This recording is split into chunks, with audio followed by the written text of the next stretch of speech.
Welcome to a new lesson. In this lesson, we will be using a substitution strategy to solve a system of linear equations. Let's take a look at an example. In this example, we're solving this linear system of 2x minus 4y, y is equal to 7, and 4x plus 1y is equal to 5. Now, recall what is solving a linear equation is that we are looking for a coordinate point of x and y that solves the equation, or a point of intersection between two different lines, line number 1 and line number 2. The substitution is a very powerful method to solve this algebraically without the use of a graph.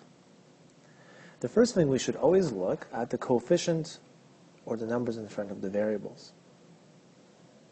You need to decide which formula to use, which equation to use, 1 or 2, and which variable to solve for first. Now, I'm going to be choosing equation 2 and variable y. And the reason for that is because the coefficient in front of the y is 1, and it's easier for us to manipulate the equation than if it was for choosing 4x or 2x, or even negative 4y. So, in this case, I'm going to manipulate the formula of 4x plus y is equal to 5, and I'm going to rearrange the formula so that y is alone, or separated, or in other words, isolated. So y is equal to, we're going to move the 4 from the left-hand side of the equation to the right side, and therefore it becomes the opposite. That means negative 4x. Copy down the 5, and here is your y. So that means y is equivalent to negative 4x plus 5. That means wherever you see y, it's really equals to negative 4x plus 5. Now, since we are using the second equation, we are done with the equation. We're not going to be using it any longer. Now we're going to look at our first equation. I'm going to rewrite that. 2x minus 4y is equal to 7. Now, notice where the y is. The y is right here. But really, from the second equation, y is negative 4x plus 5. So in place of this y, we'll insert negative 4x plus 5. That's why it's called substitution. We're going to substitute the value of y into y. And then, of course, copy down the equals 7. And so now we're going to solve for x. We're going to distribute. So we have 2x, negative 4 times negative 4 is positive 16, and don't forget the x. Negative 4 times 5 is negative 20, and that is equal to 7. We're going to add the x's together, therefore we get 18x on the left-hand side. And on the right-hand side, we'll have 7 plus 20. So this will give us, and we're just going to finish off up here, 18x is equal to 27. Then recall that we need to divide both sides by 18 to solve for x, and x will be 1.5. So we found the value of x. Now what about the value of y? In this case, we have to go back to the first equation that we derived for y. Y is equal to negative 4x plus 5. Now since we already know what x is equal to, 1.5, we'll sub that into our value of x. So y is equal to negative 4 times 1.5 plus 5. So we actually substitute the value into the equation a second time. So in this case, y will turn out to be negative 1. So that's our second value for the y. The last thing we have to do is we have to verify that indeed this is the case. So where do we verify? We need to verify those two values of x and y into our first equation and then into our second equation. So plug those values into our first equation, which is 2x minus 4y is equal to 7. Plug those in, so we have 2 times 1.5 minus 4 times negative 1, and that will give us 7, so that works, great. And the last one, we have to plug it into our second equation, 4x plus y is equal to 5. So 4 times x values was 1.5 plus y, which is negative 1, and this, yes, will give us also 5. So that does work. So verification is complete. So our answers are 1.5 and negative 1. Let's take a look at the next problem. I'm going to create a linear system to model this situation. Nouri invested $2,000, part at an annual interest rate of 8% and the rest at an annual interest rate of 10%.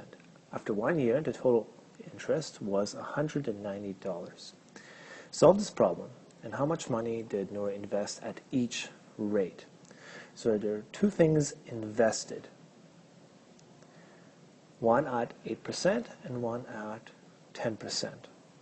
And at the end, the interest was $190. So first, let us consider what is, or what x and y will represent. X will represent so let x represent the amount invested at 8% and let y represent the amount invested at 10% rate. So we know that the total investment was $2,000. One part of it will be at 8%, one part will be at 10%. If we add them up, so that means x plus y, $2,000 was invested. So that would be our first equation. Now what about the money in interest?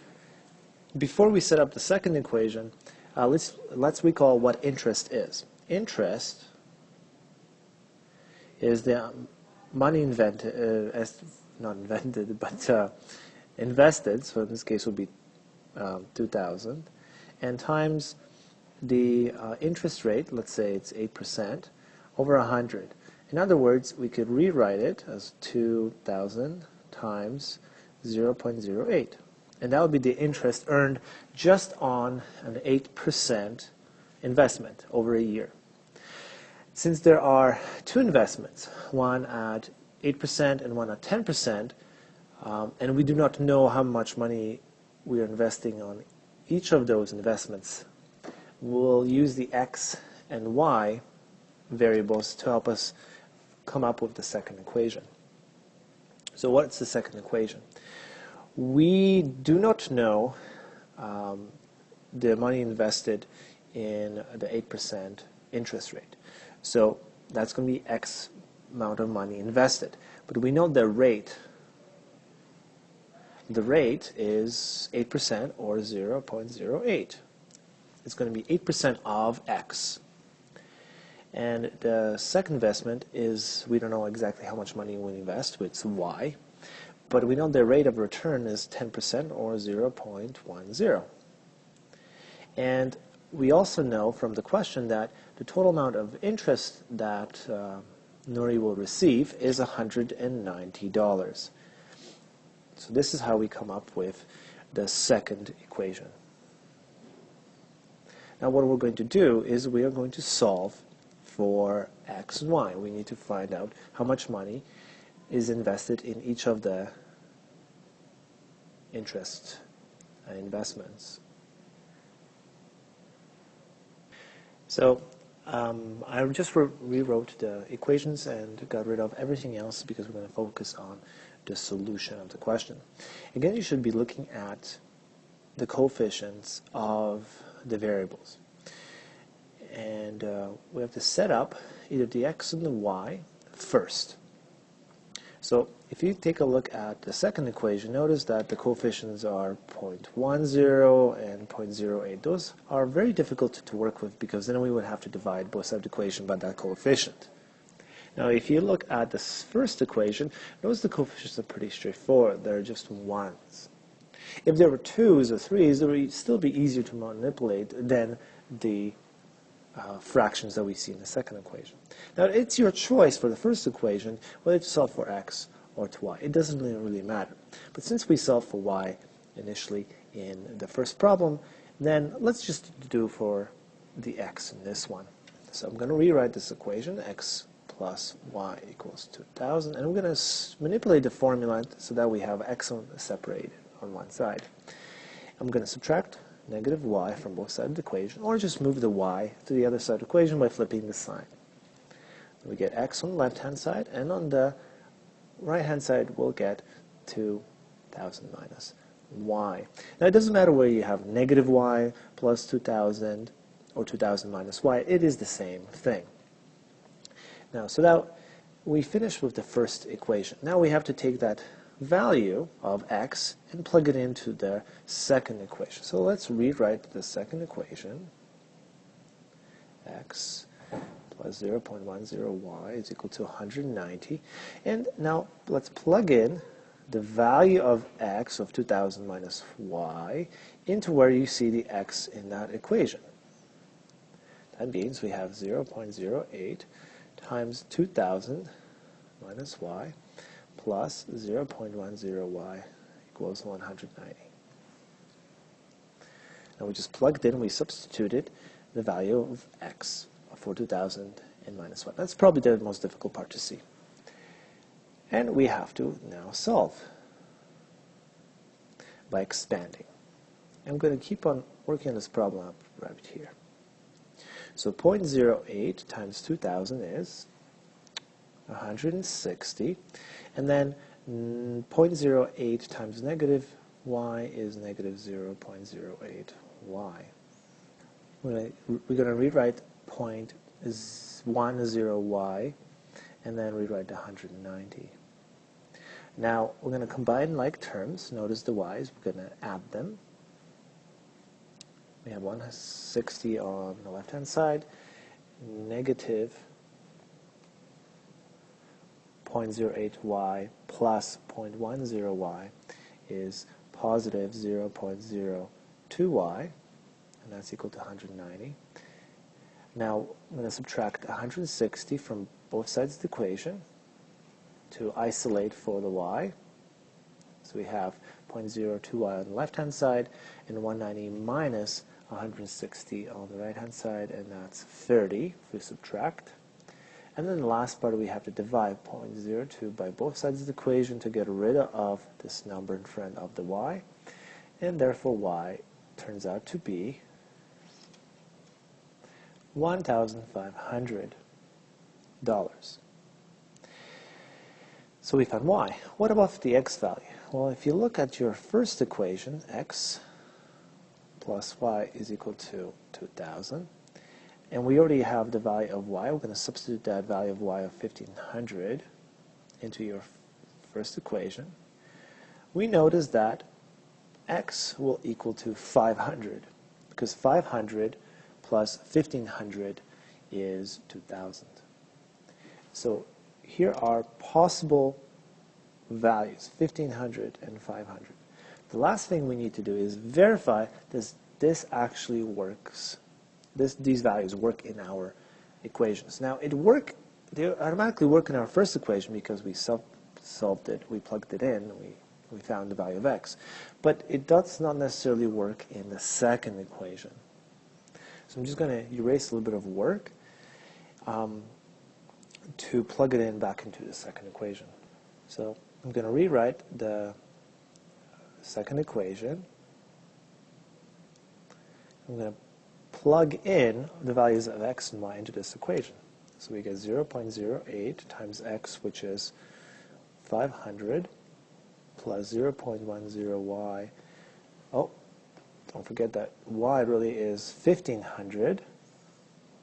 And we want to see if we get 190. And if you plug this in your calculator, you will get 190. So 190 is 190.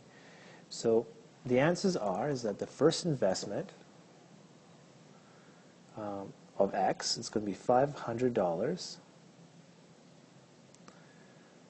for the 8%, and it's going to be $1,500 at 10% investment. Here's the answer. Let's solve one more problem. Solve this linear system by substitution.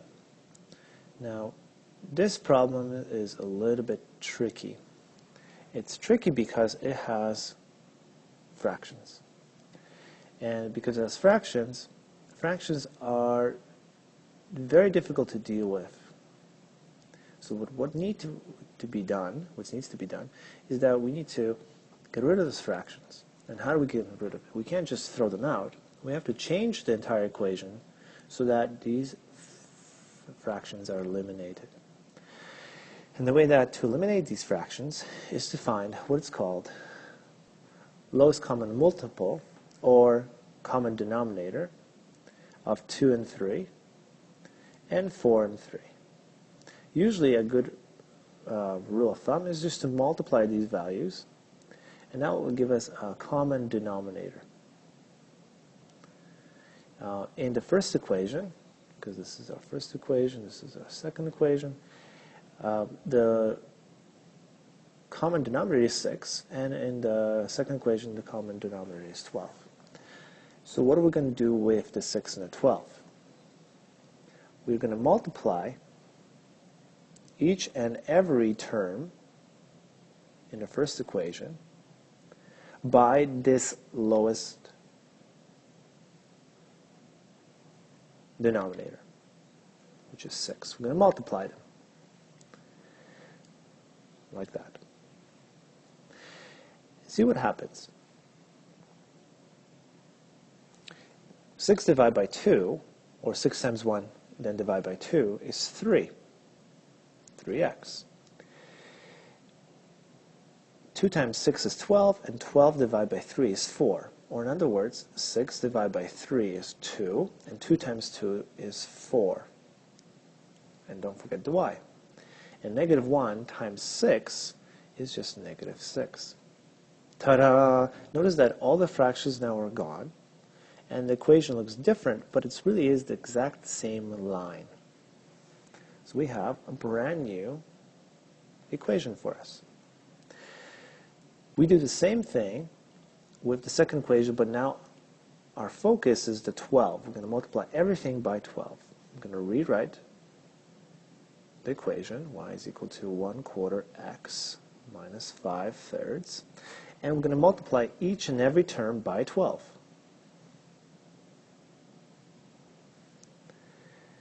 So 12 times y is 12y. 12 divided by 4, because that's what it really is, 1 times 12 divided by 4 is 3, and don't forget the x. 12 by 3 is 4, and 4 times 5 is 20. So it's minus 20. And this is our second equation. Now, ta-da, all the fractions are gone. I think the most difficult part is to be able to cancel out 12 and 4 and 12 by 3. Then the last part is that we still have to use substitution to solve for this problem. So again, you should decide how are you going to solve this by substitution. Now, substitution says that usually you should look for a denominator that's not denominator but a coefficient, which is 3, 4, 12, 3. That is easy to manage. That usually is a small value. So what I'm going to choose is I'm going to choose the denominator, the coefficient of 3. I'm going to use this one right here. So in equation 1, I'm going to manipulate the equation so that everything is on the right hand side, and the x is on the right hand side. So in order to do this, I'm going to subtract every side by negative 4y, the opposite of our 4y, and we'll get 3x is equivalent to negative 4y and negative 6. And the last thing we need to do is we need to divide both sides of the equation by 3 to get rid of the 3.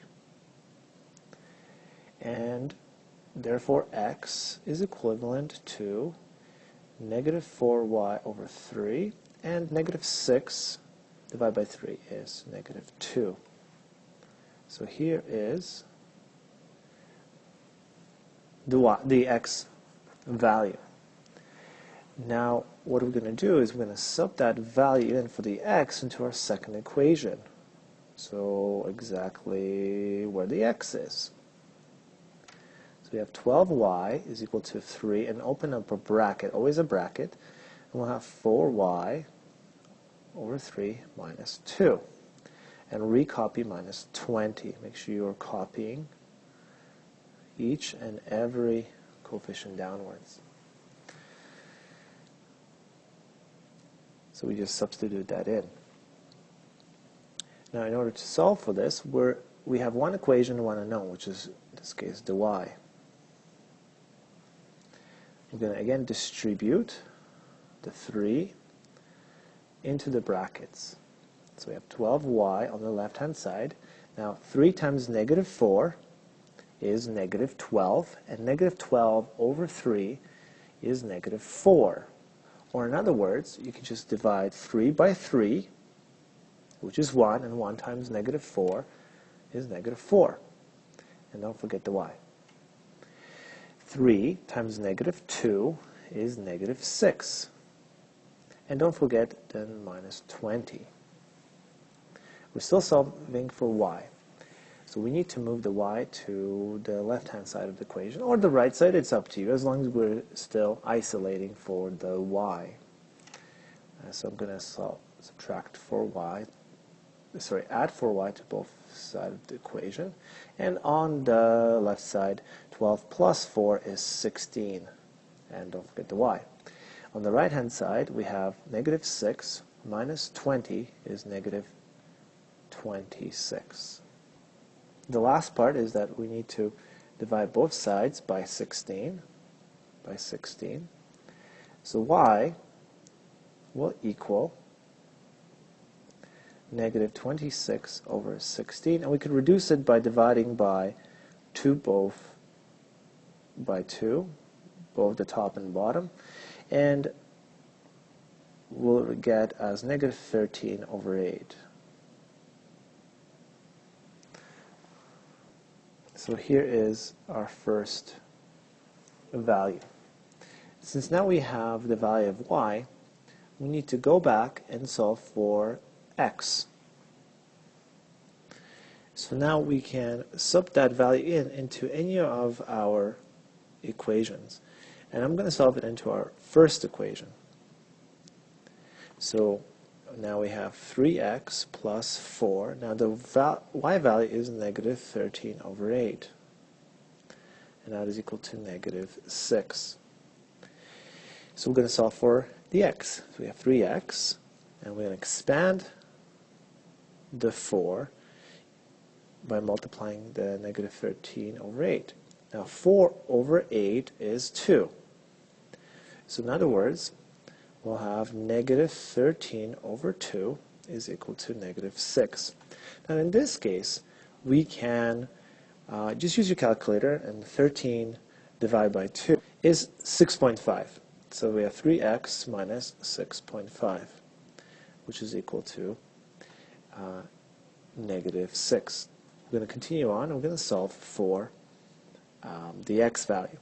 We're going to add 6.5 to both sides of the equation. And on the left-hand side, we still have 3x. And on the right side, we have negative 6 plus 6.5, which is 0.5. Then we're going to divide by 3 both sides of the equation. And x, therefore, will turn into 0.1 1, 6, 6, repeating. And if you use the fraction button in your calculator, you'll find that really x is equivalent to 1 over 6.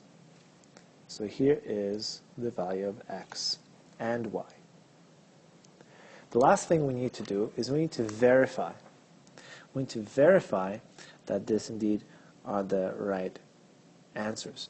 Now, since we've substituted the y value into our first equation, we are probably not going to use that equation to check our answers.